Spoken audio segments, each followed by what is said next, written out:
Perkembangan kasus atau pemosuhan seperti apa untuk pemeriksaan saksi? Apakah sudah keseluruhan diperiksa atau gimana?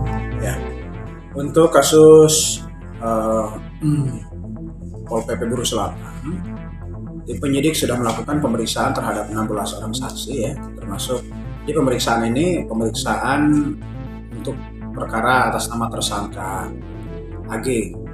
Jadi sudah ada 16 orang saksi yang diperiksa. Tinggal satu orang lagi merupakan tim pemeriksa barang tahun 2018. Ya. Itu akan kita jadwalkan di minggu depan. Kemudian saksi dari saksi utama ya dari milik toko dari Bandung juga sudah kita periksa.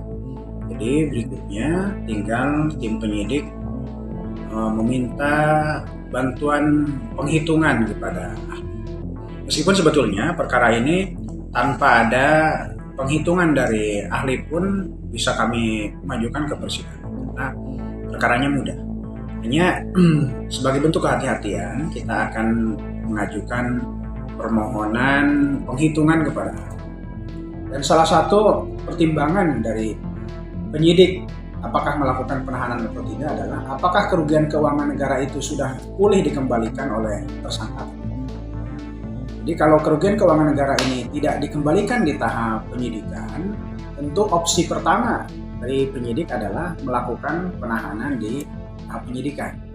Jadi selain alasan subjektif, alasan objektif adalah kepentingan proses penyidikan.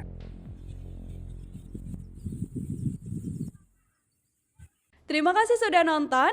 Jangan lupa like, subscribe, dan share ya.